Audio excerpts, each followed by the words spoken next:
ഇനി നമുക്ക് പത്തനംതിട്ടയിലേക്ക് വന്നാൽ പത്തനംതിട്ട കോന്നിയിൽ ചെരിഞ്ഞു വീഴാറായ വൈദ്യുതി പോസ്റ്റ് കയറിൽ കെട്ടി നിർത്തി KSEB. ചിറ്റൂർ മുക്കിലാണ് പോസ്റ്റ് വീഴാതിരിക്കാൻ കയറിൽ കെട്ടിവെച്ചത്. നാട്ടുകാർ നിരവധി തവണ പരാതി നൽകിയിട്ടും നടപടി ഉണ്ടായിട്ടില്ല. പ്രവീൺ പുരുഷോത്തമൻ നമുക്കൊപ്പം. പ്രവീൺ പുരുഷോത്തമൻ, കയറാണോ അവിടുത്തെ സ്റ്റേ വയർ ഇപ്പോൾ?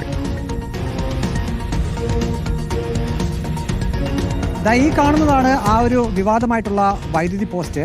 ഇതിൻ്റെ അടിവശം നമുക്ക് കാണാം. ആ ഒരു കോൺക്രീറ്റ് റോഡിനോട് ചേർന്ന് അതിൻ്റെ അരികിലാണ് സ്ഥാപിച്ചിരിക്കുന്നത്. അത് ഇളകിയിരിക്കുകയാണ്. ഏറ്റവും രസകരമായിട്ടുള്ളൊരു കാര്യം, രസകരം എന്ന് നമ്മൾ പറയുന്നത് തെറ്റാണ്, ഏറ്റവും ആശങ്ക ഉളവാക്കുന്നൊരു കാര്യം, KSEB ജീവനക്കാർ ഇവിടെ എത്തി ഈ വൈദ്യുതി പോസ്റ്റിന് മുകളിൽ നിന്നും ഒരു കയർ കെട്ടി ആ കാണുന്ന ഒരു തെങ്ങിൻ തടിയിലേക്കാണ് ഈ ഒരു കയർ വലിച്ചു കെട്ടിയിരിക്കുന്നത്. ഇവിടെ നാട്ടുകാരെല്ലാം വലിയ ആശങ്കയിലാണ്. ഏറ്റവും ആശങ്ക ഉളവാക്കുന്നത് ഇതിൻ്റെ ഈ വൈദ്യുതി പോസ്റ്റിന് സമീപത്ത് തന്നെ ഒരു അംഗൻവാടിയുണ്ട്. ഇതുവഴിയൊക്കെ കുട്ടികളൊക്കെ പോകുന്നുണ്ട്. 2 ആഴ്ച മുമ്പാണ് ഈ KSEB ജീവനക്കാരെത്തി ഈ വൈദ്യുതി പോസ്റ്റ് കമ്പിയും കയറിലും സമീപത്തെ തെങ്ങിൽ കെട്ടിയത്. ആളുകളെല്ലാം ആശങ്കയിൽ തന്നെയാണ്. ഇതിപ്പം അവരെന്താണ് വന്നിട്ട് പറഞ്ഞത് KSEB ജീവനക്കാർ? അവർ പറഞ്ഞ് അന്ന് കെട്ടിട്ട് പോയ, പിന്നെ ഇന്നലെയൊക്കെ വേറൊരാൾ വിളിച്ച് പറഞ്ഞ് ഇന്നലെ വരുമെന്നാണ് പറഞ്ഞത്. പിന്നെ അവർ ഇതുവരെയും വന്നില്ല.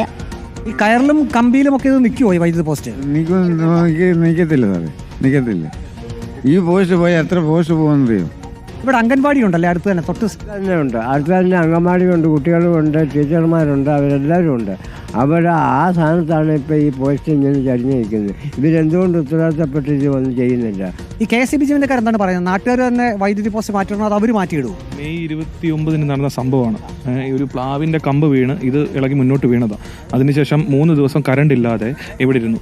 നമ്മൾ വിളിച്ചു പറഞ്ഞതിന് ശേഷമാണ് അവരിവിടെ വന്നതിന് ശേഷം ഇവിടെ വന്ന് കമ്പി എടുത്ത് കെട്ടുന്നതിന് പകരം ഒരു കയറിലാണ് ഇത് ബന്ധിച്ച് നിർത്തിയിരിക്കുന്നത്. ഇതിന് താഴോട്ട് കുറേ സെറ്റിൽഡ് ഭൂമിയുടെ കൊണ്ട് കുറേ വീടുകളാണ് ഇവിടെ ഉള്ളത്. സുജയ്, ഏതായാലും KSEB ജീവനക്കാർ പറയുന്നത്, നാട്ടുകാരെ അറിയിച്ചിരിക്കുന്നത് നാട്ടുകാർ തന്നെ പിരിവിട്ട് ഒരു വൈദ്യുതി പോസ്റ്റ് വാങ്ങണമെന്നുള്ളതാണ്.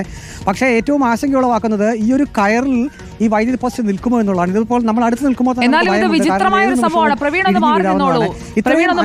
ഒരു കയറിന്റെ ബലത്തിൽ നിൽക്കുന്ന പോസ്റ്റാണ്. ആ പോസ്റ്റ് വീണാൽ അതിനടിയിലുള്ളയാൾ പോസ്റ്റ് ആകുമെന്നുള്ളത് ഉറപ്പാണ്. എന്തായാലും ഇങ്ങനെയൊക്കെയാണ് നമ്മുടെ നാട്ടിൽ പല കാര്യങ്ങളും നടക്കുന്നത്. വൈദ്യുത പോസ്റ്റ് കയറിൽ കെട്ടി നിർത്തിയിരിക്കുകയാണ്. എന്ത് കഷ്ടമാണല്ലേ.